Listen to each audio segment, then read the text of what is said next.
Merci Madame la Présidente, Madame le Ministre.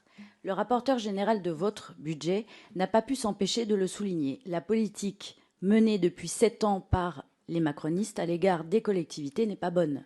Accordons-le à votre gouvernement, il parvient au moins à faire sur ce point l'unanimité. L'unanimité contre lui. Cette mauvaise politique qui conduit à un conflit entre les collectivités et l'État va nuire à l'aménagement du territoire. Le projet de loi Finances 2025 est une injustice. Un État qui emprunte pour son fonctionnement vient sanctionner des collectivités qui, elles, n'empruntent que pour leurs investissements. La politique de courte vue du gouvernement s'illustre par l'amputation dont va être victime le programme dédié à l'impulsion et la coordination de la politique d'aménagement du territoire. Son budget a fondu de presque 40% entre 2024 et 2025, de 398 à 248 millions d'euros. Des millions d'euros en moins pour la sécurité, les infrastructures, la réindustrialisation de nos territoires.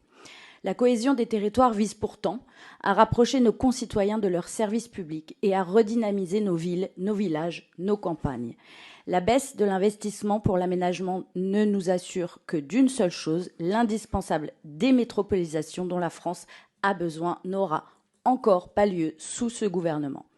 Des métropoles hypertrophiées vont continuer de gonfler tandis que la France périphérique, celle des oubliés, va continuer de se dépeupler faute d'investissements sérieux.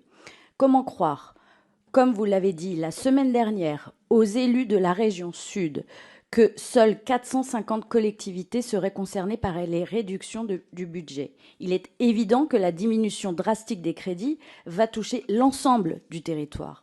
Les conséquences en cascade de cet abandon par l'État sont lourdes. Désertification des campagnes, perte d'attractivité, destruction d'emplois, augmentation de l'insécurité, car oui, les collectivités en sont réduites à pallier les carences de l'État en matière de sécurité.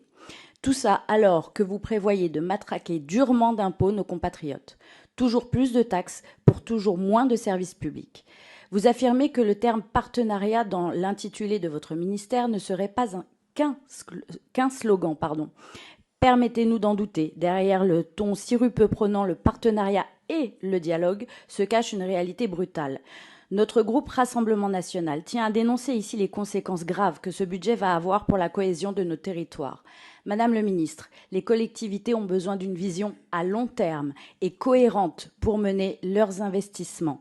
Lors des dernières élections, le RN, lui, a proposé une direction claire, un plan de rationalisation des agences publiques de l'État et une simplification du millefeuille territorial. Je vous remercie.